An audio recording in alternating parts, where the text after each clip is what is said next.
Hello students, I am Shahnawaz, your science teacher, and today we will study again chapter number first, matter in our surroundings. The previous topics we have already discussed in our previous video lectures, that was basically the matter and the surrounding and the particles and the characteristics of the particles. We have also seen the different activities related to this and which defines its matter. So let's start today's lecture with the topic states of matter. Students, observe different types of matter around you. What are its different states? हमने बात की थी surroundings की और हमने कहा था कि हमारे सराउंडिंग में बहुत सारे तरह के मैटर हैं, मटेरियल्स हैं, ऑब्जेक्ट्स हैं जो अलग अलग तरह से अपीयरेबल हैं. इट मीन्स कि हम उन्हें डिफ़ाइन कर सकते हैं on the basis of their physical structure, there chemical nature, उनके शेप स्ट्रक्चर, उनकी फ़िज़िकल प्रॉपर्टी, उनकी feeling property and so on. ऐसे बहुत सारी प्रॉपर्टीज़ हो सकती है जिनके बेसिस पे हम उनको डिफ़ाइन कर सकते हैं. बट अगर हम देखें एक कॉमनली अगर हम छोटा सा कैटेगराइजेशन करें तो हम जो हमारे सराउंडिंग में मैटर्स अवेलेबल हैं उनको हम 3 कैटेगरीज़ में डिफ़ाइन कर सकते हैं. On the basis of these 3 categories we can define the matters in the surroundings and these categories are basically solid, liquid and gas. Solid, liquid and gas. Solid, liquid and gas. It means कि हमारे environment में, हमारे surroundings में basically 3 categories available हैं matters की, जो कहलाती है solid, second liquid and the third one is gas. आप सामने एक पिक्चर देख रहे हैं, आपको क्लियरली दिख रहा है यहाँ पर कि सपोज़ एक आइस क्यूब है, एक ग्लास में वाटर फिल है यहाँ पर और एक गैस का एग्जांपल दिया हुआ है यहाँ पर.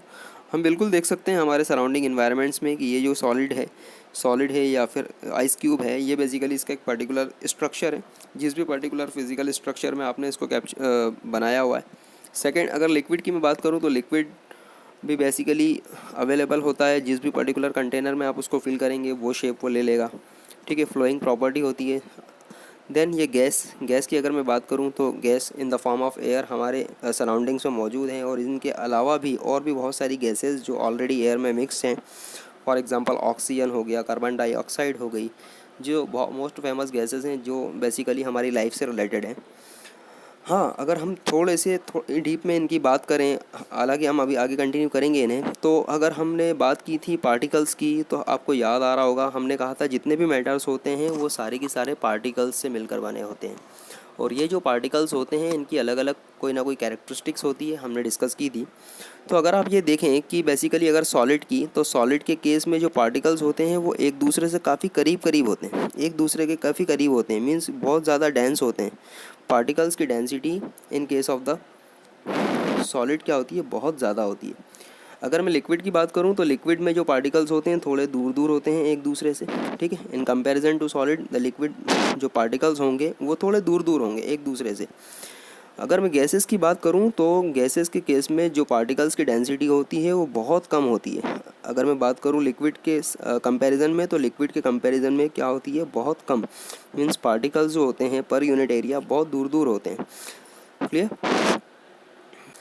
So we can say these states of matter arise due to the variation in the characteristic of the particles of matter. So ये जो 3 states हैं ये बेसिकली पार्टिकल्स की अलग अलग कैरेक्टरिस्टिक्स की वजह से होती है. So let's continue with the solid state. The solid state basically क्या है सॉलिड स्टेट? देखिए थोड़ा सा हम एक एक्टिविटी से समझते हैं इसको, हालांकि आपको बहुत जल्दी समझ में आएगी ये चीज़ें. Let us collect the following articles: a pen, a book, needle and a wooden block. Finally आपने क्या किया, एक पेन, एक बुक, एक वुडन ब्लॉक और एक निडल जो है कलेक्ट कर ली. सारे के सारे अलग अलग स्ट्रक्चर के हैं, अलग अलग शेप के हैं, सभी का अपना अलग एक पर्टिकुलर फंक्शन है. Then sketch the shape of the above articles. Sketch the shape of the above articles in your notebook by moving the pencil around them. आपने आपकी नोटबुक में इन पर्टिकुलर ऑब्जेक्ट्स को रखा और इनकी बाउंड्रीज पे पेंसिल को स्केच करना शुरू कर दिया. After sketching what you are seeing, actually sketch करने के बाद आपने जब इनको देखा तो आपने ये देखा कि हर पर्टिकुलर ऑब्जेक्ट का अपना एक अलग स्केच है, हर पर्टिकुलर ऑब्जेक्ट का एक अपना अलग पर्टिकुलर शेप है, स्ट्रक्चर है. ठीक है, जो ये डिफाइन कर रहा है कि ये सॉलिड्स हैं. All these have a definite shape, distinct boundaries and a fixed volume. अगर क्या होगा, हमने देखा कि जैसा इन सभी का अपना एक पर्टिकुलर शेप है, इनकी अपनी एक स्पेसिफिक बाउंड्रीज़ है, इनका एक स्पेसिफिक वॉल्यूम है। अब देखिए एक और एक्शन लेते हैं हम लोग, एक हैमरिंग करते हैं इन सभी पर। सपोज़ पेन पर हमने हैमरिंग की, मे बी पॉसिबल कि थोड़ा सा डैमेज हो सकता है, लेकिन पेन पेन ही रहेगा, इसका स्ट्रक्चर चेंज नहीं होगा, है ना। थोड़ा सा डिस्टर्ब हो सकता है, लेकिन पूरे कम्प्लीटली बदल जाए ऐसा पॉसिबल नहीं। आप बुक के ऊपर हैमरिंग कीजिए, डेफिनेटली इसका स्ट्रक्चर चेंज नहीं होगा। हाँ, ये डैमेज हो सकती है। नेडल को एक पर्टिकुलर पोजीशन में आप हैमरिंग कीजिए। इसी तरह से अगर वुडन ब्लॉक की मैं बात करूँ तो वुडन ब्लॉक पे भी अगर आप हैमरिंग करेंगे तो उसका स्ट्रक्चर चेंज होने वाला नहीं है। तो बेसिकली ये सारी की सारी जो एक्टिविटीज़ हैं, ये इन पर्टिकुलर ऑब्जेक्ट्स की रिजिडिटी को शो कर रहे हैं कि हाउ रिजिड दे आर। तो यहाँ से एक चीज़ हमें क्लियर हो रही है कि basically the solid devices are rigid, the solid devices are rigid. हम इन्हें कॉम्प्रेस करने की कोशिश भी करते हैं। Try compress them by applying force. Are you able to compress them? आप सपोज़ पेन को कॉम्प्रेस कर रहे हैं या सपोज़ स्ट्रेच कर रहे हैं। आपने बुक को कॉम्प्रेस करने की कोशिश की या स्ट्रेच करने की कोशिश की, आपने निडल के साथ किया, ऐसे ही वुडन ब्लॉक के साथ में किया। You are not able to compress and the stretch to these all things. So यहाँ से हमें एक चीज़ और क्लियर हो रही है कि बेसिकली अगर सॉलिड स्टेट डिवाइसेस जो हैं वो, या सॉलिड स्टेट जो कंपोनेंट्स हैं, सॉलिड स्टेट जो मटेरियल हैं, वो अगर रिजिड हैं, इट मीन्स कि उनका एक पर्टिकुलर शेप है, स्ट्रक्चर है, डेफिनेटली वो बहुत सारा फोर्स बियर कर सकते हैं। अपनी अपनी कैपेबिलिटी के हिसाब से वो फोर्स बियर कर सकते हैं, और उन्हें कॉम्प्रेस करना पॉसिबल नहीं है, उन्हें एक्सटेंड करना पॉसिबल नहीं है, या उन्हें स्ट्रेच करना पॉसिबल नहीं है। लेकिन क्या ऐसा हर बार होगा, हर पर्टिकुलर सॉलिड स्टेट कंपोनेंट के साथ में या सॉलिड स्टेट ऑब्जेक्ट के साथ में ऐसा ही होगा? सो इसे समझने के लिए हम एक और एक्टिविटी देखते हैं। Suppose what about the rubber band, can it change its shape on stretching? Is it A solid? क्या आप रबर बैंड को सॉलिड मानते हैं? डेफिनेटली रबर बैंड भी सॉलिड है, क्योंकि इसका भी अपना एक पर्टिकुलर शेप स्ट्रक्चर है। लेकिन सबसे ख़ास बात यह है कि आप इस पर हैमरिंग कीजिए। हमने लास्ट लेक्चर में भी देखा था इसके बारे में एक छोटा एक्टिविटी। आप इस पर हैमरिंग कीजिए, कुछ हैमरिंग ये बर्दाश्त करेगा, then it can break, but it can not change its shape, its structure. Again, अगर मैं रबर की बात कर रहा हूँ तो रबर को आप डेफिनेटली स्ट्रेच कर सकते हैं, आप उसे स्ट्रेच कर सकते हैं, बट कुछ देर के बाद वो वापस अपनी पोजीशन में आ जाता है। ठीक है। अगेन, हम अगर बात करें शुगर और सॉल्ट क्रिस्टल्स की, है ना, आपने देखा होगा शक्कर और नमक, इनके क्रिस्टल्स को देखा होगा, बहुत छोटे छोटे क्रिस्टल्स होते हैं। देखिए आपको सामने फोटोग्राफ में नज़र भी आ रहा होगा। ठीक है। तो अगर हम इनकी शुगर एंड सॉल्ट के क्रिस्टल्स की बात करें तो ये अपने आप में, ये पार्टिकल लेवल पे या क्रिस्टल लेवल पे एक सॉलिड स्ट्रक्चर को डिफाइन कर रहे हैं। लेकिन अगर हम इन ऐसे बहुत सारे क्रिस्टल्स को किसी पर्टिकुलर जार में फिल कर सकते हैं, ठीक है, तब क्या होगा, ये सारे के सारे क्रिस्टल उस पर्टिकुलर जार का शेप ले लेंगे। तो यहाँ पर हमें ये ध्यान देना है कि यहाँ पर क्रिस्टल ने जार का शेप नहीं लिया, एक्चुअली बहुत सारे अमाउंट ऑफ क्रिस्टल ने जब उसको जार में फिल किया गया तो वो उस पर्टिकुलर शेप में आ गए, बट यहाँ पे कभी भी क्रिस्टल का शेप चेंज नहीं हुआ। क्लियर? इसी तरह से आप देख सकते हैं स्पंज को, sponge is also a solid structure. Clear? But sponge के केस में क्या है, आप इसको कॉम्प्रेस कर सकते हैं, बिल्कुल कर सकते हैं। आप इसको कॉम्प्रेस कीजिए तो होता क्या है, बहुत सारे माइन्यूट होल्स होते हैं इस पर्टिकुलर स्पंज में। There are the lots of minute holes in the sponge, और उन माइन्यूट होल्स में क्या होता है, एयर फिल्ड होती है। When ever you will compress this particular sponge, this air expelled out, ये एयर बाहर निकलेगी, फाइनली वो कॉम्प्रेस हो जाएगा। But what is the property, जब जैसे ही आप इसे रिलीज़ करेंगे, आप आपका कॉम्प्रेशन फोर्स हटाएंगे, आप आपके पंजे को खोलेंगे, डेफिनेटली ये स्पंज जो होगा वो फिर से वापस अपनी एक एक्चुअल पोजीशन में आ जाएगा। मतलब इसके जो माइन्यूट होल्स होंगे ना, उसमें फिर से एयर फिल हो जाएगी।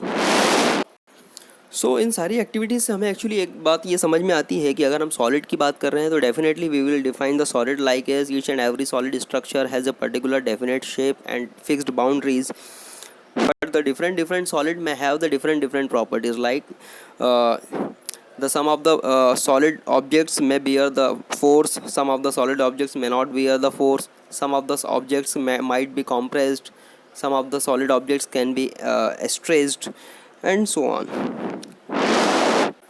But the important thing is this, these all solid objects can regain their shapes and these are called the rigid bodies. अब हम लिक्विड स्टेट्स के बारे में बात करेंगे।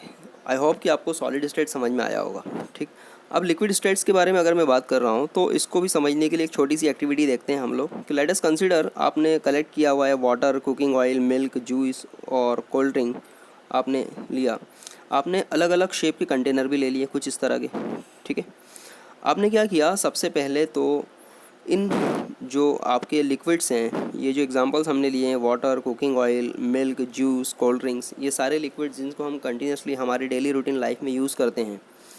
तो सपोज़ आपने क्या किया, इसमें से किसी भी पर्टिकुलर लिक्विड को आपने क्या किया, स्पिल्ट किया, फ्लोर पर स्पिल्ट कर दिया, फैला दिया। ठीक है, अभी क्या होगा, आप क्या देखते हैं, ये बेसिकली फ़्लो होने लगेगा, कुछ दूर तक फ़्लो होगा और फिर जाकर रुक जाएगा। ठीक है, आप सबसे ख़ास बात यहाँ पर ये देखिए, इसका शेप कुछ भी फिक्स नहीं है, इसका शेप फिक्स नहीं है। आपने जब इसको स्पिल्ट किया तो वो ये अपनी पर्टिकुलर नेचर के हिसाब से फ़्लो होना शुरू होगा और एक पर्टिकुलर लेवल पे जाकर रुक जाएगा। ठीक है, मतलब इसने अपना शेप रिगेन कर लिया। जब आपने उसको कंटेनर में भर के रखा था, अलग अलग शेप के जो कंटेनर्स थे, तो जिस भी कंटेनर में आपने उसको फिल किया उसने उसी पर्टिकुलर कंटेनर का शेप ले लिया। ठीक है, बट इम्पॉर्टेंट चीज़ क्या थी कि इसका जो वॉल्यूम था वो वॉल्यूम चेंज नहीं हुआ। अगर सपोज़ मैं बोल रहा हूँ कि मैंने 50 ml का वॉल्यूम लिया था इन पर्टिकुलर लिक्विड्स का, सो ये 50 ml का वॉल्यूम इसमें भी सेम था, यहाँ पर भी सेम था, यहाँ पर भी सेम था, बट इसने कंटेनर के हिसाब से अपने शेप को चेंज कर लिया। या जब हमने उसको फ्लोर पर स्पिल्ट किया तो उस फ्लोर के स्ट्रक्चर के हिसाब से या फ्लोर की स्मूथनेस के हिसाब से इसने अपने आप को फैला लिया। So we observe that liquids have no fixed shape but have a fixed volume. They take up the shape of the container in which they are kept. Liquids flow and change shape, so they are not rigid but can called fluid. So we observe that liquids have no fixed shape but have a fixed volume. They take up the shape of the container in which they are kept. Liquids flow and change shape, so they are not rigid but can be called fluid. सो हम इन्हें rigid ना कहकर क्या बोलते हैं, fluid. क्यों बोल रहे हैं ऐसा हम, क्योंकि किसी भी पर्टिकुलर लिक्विड का शेप फिक्स नहीं है, शेप इसका फिक्स नहीं है, बट इसका वॉल्यूम हमेशा फिक्स होता है, इसका वॉल्यूम हमेशा फिक्स होता है।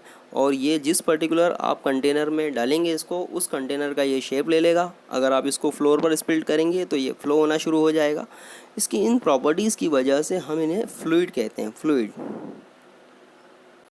अब अगर हम इन्हें फ्लूइड बोल रहे हैं तो हमें एक प्रॉपर्टी और समझनी है इनकी। देखिए, हम फिर से आते हैं स्ट्रक्चर पर। तो हमने देखिए, सपोज़ लिक्विड का जो स्ट्रक्चर था पार्टिकल्स का, वो हमें कुछ इस तरह का नज़र आ रहा है। इट मीन्स कि लिक्विड के पार्टिकल्स के बीच में जो गैप होता है वो ज़्यादा होता है, they are spaced, more spaced than the solid structure.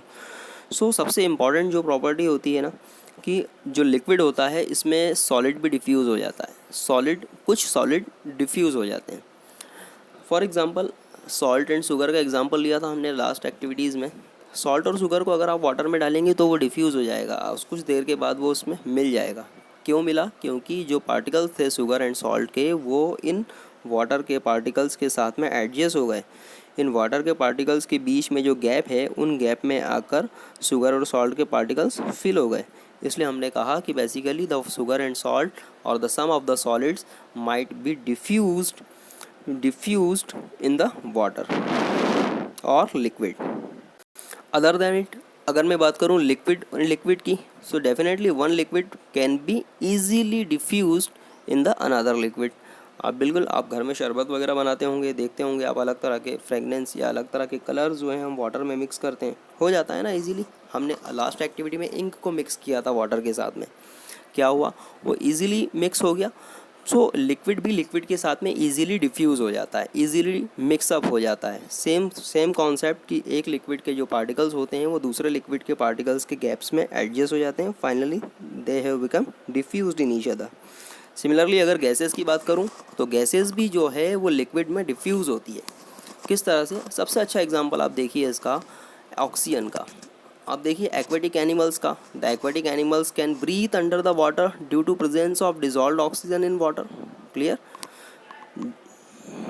जो हमारे एक्वेटिक एनिमल्स हैं लाइक फिश, उन्हें भी तो ऑक्सीजन की ज़रूरत होती है ना, तो उन्हें ऑक्सीजन एयर में तो अगर नहीं लेते, वो एक्चुअली जो वाटर में डिज़ोल्व ऑक्सीजन है उसे लेते हैं। तो ये प्रूफ कर रहा है कि बेसिकली जो गैसेस होती हैं वो वाटर में या लिक्विड्स में डिज़ोल्व हो जाती हैं।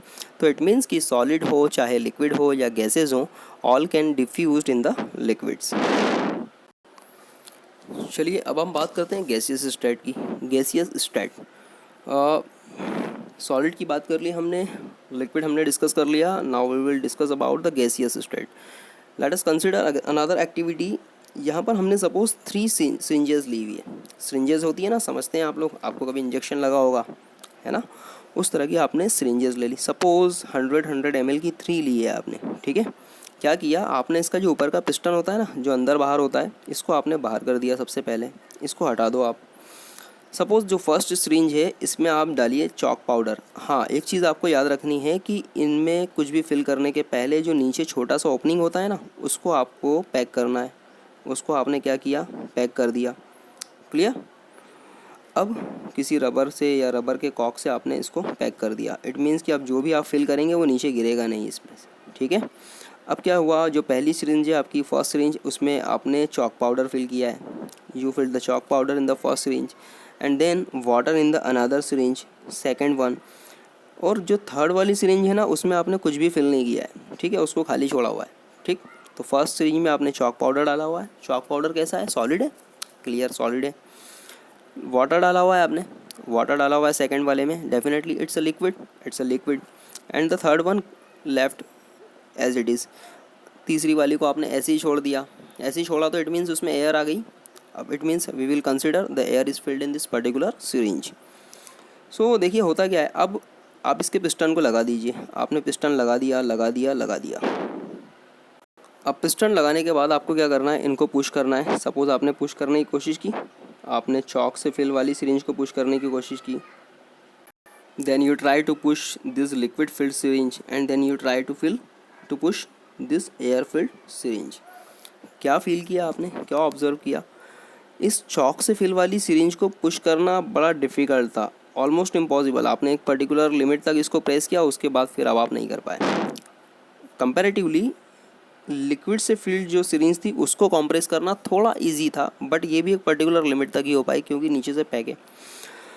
अगेन एयर को आप बहुत आसानी से, एयर फिल्ड वाली जो सिरिंज है उसको आपने बहुत ही आसानी से कंप्रेस कर दिया। It means it was a very easy for you to compress this particular air filled syringe.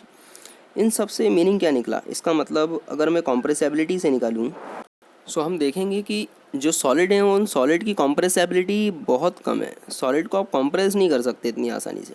Liquid की कॉम्प्रेसेबिलिटी एज़ कम्पेयर टू सॉलिड थोड़ी सी अच्छी है। लिक्विड को आप थोड़ा और कॉम्प्रेस कर सकते हैं, but in case of the gas और the air you can very easily compress to it. It means कि इनकी एयर की कॉम्प्रेसेबिलिटी या गैसेस की कॉम्प्रेसेबिलिटी बहुत आसान होती है। आप इनको आसानी से कॉम्प्रेस कर सकते हैं। और इनकी इस कॉम्प्रेसेबिलिटी नेचर की वजह से ही जो गैसेस हैं उन गैसेस को अलग अलग कंटेनर में हम फिल कर सकते हैं, कैरी कर सकते हैं, इनको फॉरवर्ड कर सकते हैं, ट्रांसपोर्ट कर सकते हैं एक जगह से दूसरी जगह ईजीली, ठीक है। क्योंकि गैसेस तो गैसेस होती हैं, एयर में मिक्सअप हो जाती हैं, इनको कोई पकड़ नहीं सकता, कंट्रोल नहीं कर सकता। तो अगर हमें जब इनको फिल करना होता है किसी पर्टिकुलर कंटेनर में, या उसको कैरी करके रखना होता है हमें ज़्यादा दिन तक, या ट्रांसपोर्ट करना होता है, तो हम इसे कन्वर्ट करते हैं लिक्विफाइड फॉर्म में, इसको कॉम्प्रेस करते हैं। जब हम इन्हें कॉम्प्रेस करते हैं ना, तो क्या होता है कि इसके जो पार्टिकल्स होते हैं, गैसेस के पार्टिकल्स एक दूसरे से बहुत दूर दूर होते हैं, ठीक है। देखिए इस तरह से। तो होता क्या है, जब इनको कॉम्प्रेस किया जाता है ना, तो ये एक दूसरे के करीब करीब आ जाते हैं। जब करीब करीब आते हैं तो डेफिनेटली ये एक्वायर करने लगते हैं लिक्विड स्टेट को। जब लिक्विड स्टेट को एक्वायर करते हैं तो लिक्विड को ईजिली हम लोग फिल कर सकते हैं किसी भी पर्टिकुलर कंटेनर में।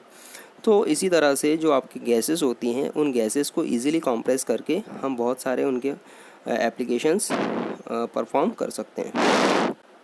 इसका बहुत अच्छा एग्जांपल जो है वो हमारा एलपीजी सिलेंडर गैस है, the liquefied petroleum gas LPG cylinder that we get in our home for cooking, और the oxygen supplied to the hospitals in the cylinders is compressed gas, ठीक है ना। ये एलपीजी गैस और जो oxygen gas जो cylinder के form में, एलपीजी गैस को तो हम हमारे घर में ही देखते हैं, किचन में रखा हुआ होता है हमारे यहाँ, या फिर अगर आपके यहाँ गैस गीज़र होगा तो बाथरूम में भी रखा हुआ हो सकता है, या फिर जो ऑक्सीजन गैसेस होती है, जो ऑक्सीजन होती है हॉस्पिटल्स में नॉर्मली बड़े बड़े सिलेंडर्स में ऑक्सीजन गैसेस को लिक्विफाइड फॉर्म में करके रखा जाता है। तो ये इनकी कंप्रेसिंग कैपेबिलिटी की वजह से ही इनको लिक्विफाइड फॉर्म में कन्वर्ट किया जा सकता है।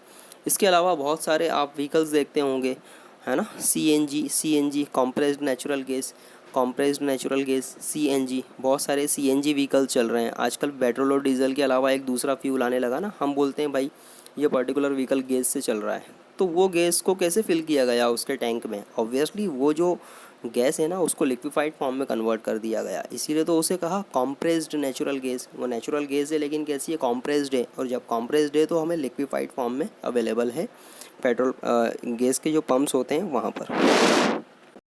So due to this high compressibility, large volume of gas can be compressed into a small cylinder and transported easily. Clear? I hope you understand these things. इसके साथ ही गैसेस की एक property हम और देखते हैं। आपको याद आ रहा होगा कि हमने लास्ट टाइम एक एक्टिविटी देखी थी जिसमें हमने इंसेंस स्टिक के बारे में डिस्कस किया था, अगरबत्ती के बारे में डिस्कस किया था, और हमने कहा था कि उसके जो पार्टिकल्स हैं जब वो हमारी नोज़ तक पहुंचते हैं हम उन्हें स्मेल करके फील करते हैं। तो इसका मतलब क्या हुआ कि एक्चुअल में उसके जो पार्टिकल्स थे वो मूव करते हुए हवा में मिक्स होते हुए, एयर में मिक्स होते हुए हमारी नोज़ तक पहुँचे और हमने उसको स्मेल करके फील किया। तो यहाँ से एक्चुअली एक हमने कैरेक्टरिस्टिक पता लगाई थी पार्टिकल्स की, कि particles are in motion, particles can move, particles can are continuously in motion. चलिए एक और एग्जांपल देखते हैं। हम सभी के घर में खाना बनता है, जब वो गर्म गर्म खाना बनता है ना, तब हमें अचानक से उसकी स्मेल आना शुरू हो जाती है, और हम दूर से ही बैठे हुए दूसरे रूम में बैठे हुए पता लगा लेते हैं आज किचन में क्या बन रहा है, सिर्फ स्मेल से, है ना। तो ये स्मेल्स हमारी नाक तक पहुंची कैसे, है ना। So we come to know of what is being cooked in the kitchen without even entering there, by the smell that reaches our nostrils. How does this smell reach us? The particles of the aroma of food mixed with the particles of air spread from the kitchen reach us and even further away. जब हम बहुत दूर So we come to know of what is being cooked in the kitchen without even entering there by the smell that reaches our nostrils. How does this smell reach us?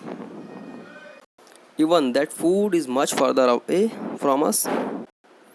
So students, आपको याद आ रहा होगा कि हमने कहा था कि temperature के जैसे ही temperature of a particular matter जब इंक्रीज़ होता है तो उसके जो पार्टिकल्स होते हैं उनकी काइनेटिक एनर्जी बढ़ती है। काइनेटिक एनर्जी के बारे में हमने पढ़ा था, जब पार्टिकल्स का टेम्परेचर बढ़ता है तो उनकी काइनेटिक एनर्जी इंक्रीज़ होती है। इट मीन्स कि उनकी मोशन की कैपेबिलिटी इंक्रीज़ होती है। इस इंक्रीज्ड कैपेबिलिटी की वजह से उनका मोशन फास्ट हो जाता है और वो ज़्यादा दूरी तक मोशन कर सकते हैं। इसीलिए So, particles of the food or the particles of aroma of food mixed with the particles of the air spread from the kitchen and reach us even we are farther away, and we get the smell of food, and the smell of hot cooked food reaches us in seconds. कुछ ही seconds में हम तक smell उसकी पहुंच जाती है। फिर से एक बार देखते हैं। अगर हमने सॉलिड की बात की तो solids are basically rigids fixed in shape, solids are rigid fixed in shape and fixed volume के होते हैं। अगर लिक्विड्स की बात करें तो these are not rigid while these are called the fluids, these are not fixed in shape while it acquire the shape in which container these are contained, and but these volume is fixed. If we will discuss about the gas, so these are not rigid, these are not fixed in shape, and also these are not fixed in volume. Gases का volume भी fix नहीं होता है। Clear? तो gases को measure करने के लिए नॉर्मली हमें उन्हें कॉम्प्रेस करके किसी पर्टिकुलर कंटेनर में फिल करना पड़ता है, then we are able to measure that gases. So I hope you understand the states of matter, solid, liquid and gases and the basic properties related to these all. Other than these three states, there are the two more states which we will discuss, and we will not discuss completely. Actually, these are not in your syllabus, but for your knowledge, you have to remember it. इनमें से एक state जो है वो कहलाती है plasma, और जो सेकंड जो है, या मैं कहूँ कि it's a plasma is a fourth state, and the fifth state is Bose Einstein condensate. Bose Einstein condensate. तो इस तरह से टोटल 5 स्टेट्स हो गई। ठीक है, solid, liquid, gas, plasma and BEC। Shortly it is called BEC। So students, plasma के बारे में समझते हैं। प्लाज्मा स्टेट्स बेसिकली एक तरह की हायर एनर्जेटिक पार्टिकल्स की स्टेट है। फॉर एग्जांपल कि अगर हम गैसेस को थोड़ा सा और आयोनाइज कर दें, इट मीन्स कि गैसेस के थ्रू अगर हम लोग कोई पर्टिकुलर इलेक्ट्रिसिटी फ्लो कर रहे हैं, तो गैसेस के जो पार्टिकल्स होते हैं जो ऑलरेडी पहले से बहुत ज़्यादा एनर्जाइज्ड हैं, है ना। अगर आप इस पर्टिकुलर पिक्चर में देख रहे हैं तो जो सॉलिड के पार्टिकल्स हैं वो लोवेस्ट एनर्जी के होते हैं, वाइल लिक्विड के जो पार्टिकल्स होते हैं वो थोड़ी सी ज़्यादा हायर एनर्जी के होते हैं। इंक्रीजिंग एनर्जी, यहाँ पर एरो नज़र आ रहा होगा। गैसेस के जो पार्टिकल्स होते हैं वो इन कंपैरिजन टू लिक्विड ज़्यादा एनर्जी के होते हैं। और जब हम इस गैसेस के पार्टिकल्स से किसी पर्टिकुलर इलेक्ट्रिसिटी को फ्लो करवाते हैं तो ये हो जाते हैं आयोनाइज्ड। ये आयोनाइज्ड हो जाते हैं। इनके आयोनाइजेशन की वजह से इनके पार्टिकल्स में बहुत ज़्यादा एनर्जी आ जाती है, और इतनी ज़्यादा एनर्जी आ जाती है कि अब ये पार्टिकल्स इंडिविजुअली अपनी एक स्पेसिफिक प्रॉपर्टी शो करने लगते हैं। ये अपने में से हीट का या लाइट का एमिशन करना शुरू कर देते हैं। हीट का या लाइट का एमिशन शुरू कर देते हैं। For example the fluorescent tubes and neon sign bulbs consist of the plasma. Fluorescent tubes आपने देखी होगी, आपने शॉप्स के बाहर जो बड़े बड़े होर्डिंग्स लगे हुए देखे होंगे जिनमें लाइट्स वगैरह जलते हैं, है ना। जो लाइटर्स लिखे होते हैं उनके बैक साइड में लाइट वगैरह जल रहा होता है। सो बेसिकली वो सारे होते हैं नियॉन ट्यूब्स। वो नियॉन ट्यूब्स के अंदर जो होती कोई स्पेसिफिक गैसेस फील्ड होती है, और जब उन गैसेस को फॉर एग्जांपल उस नियॉन ट्यूब को जिसके अंदर गैस फिल है उसको आप किसी इलेक्ट्रिसिटी सप्लाई से कनेक्ट करते हैं तो उसके अंदर की जो गैसेस जो होती है वो एनर्जाइज होकर लाइट इमिट करती है। ऑब्वियसली लाइट का कलर अलग अलग हो सकता है, वो डिपेंड करता है कि किस पर्टिकुलर गैस को वहाँ पर फिल किया हुआ है, क्योंकि सिर्फ नियॉन नहीं, जैसे जीनॉन, नियॉन, आर्गन, ऐसी बहुत सारी तरह की अलग अलग गैसेज होती हैं। सो वो डिपेंड करता है कि किस पर्टिकुलर गैस को फिल किया है और कौन सा लाइट वहाँ से एमिट हो रहा है। बट ऑल टुगेदर हम ये समझें कि वहाँ पर जो गैसेस के पार्टिकल्स हैं वो एक्चुअली प्लाज्मा स्टेट को डिफाइन कर रहे हैं। वो एक तरह की हाईली एनर्जेटिक स्टेट को डिफाइन कर रहे हैं, इतनी एनर्जेटिक स्टेट जो अपने में से लाइट का एमिशन शुरू कर दे। क्लियर। इसके अलावा अगर हम देखें at very high temperatures of the stars, atoms lose their electrons. The mixture of the electrons and the nuclei that results in the plasma state of the matter. जो हमारे स्टार्स होते हैं जो हमें चमकते हुए नज़र आते हैं, ठीक है, या बहुत सारे प्लैनेट्स होते हैं जो कुछ शाइनी होते हैं, है ना, ब्राइटनेस लिए हुए होते हैं, ट्विंकलिंग करते हैं। सो ये सारे की सारे जो भी हमारे प्लैनेट्स हैं या स्टार्स हैं, ये बेसिकली प्लाज्मा स्टेट्स को भी डिफाइन करते हैं, क्योंकि इनकी जो अपर लेयर के जो पार्टिकल्स होते हैं वो हाईली एनर्जाइज होकर अपने में से लाइट इमिट करते हैं, और वही हमें in the form of shining stars जो है वो नज़र आते हैं। सो आई होप कि आपको ये समझ में आया होगा। बहुत ही सिंपल था, बड़ा सिंपल सा कॉन्सेप्ट था solid state and liquid and gases का। आप इसको अच्छे से पढ़िएगा, इस वीडियो को बार बार देखिएगा। इससे रिलेटेड जो नोट्स हैं मैं आपको शॉर्टली प्रोवाइड करवाऊंगा, और इसके आगे का कंटिन्यूएशन में एक पार्ट और बचा है वो भी हम जल्दी ख़त्म करेंगे। Okay, thank you.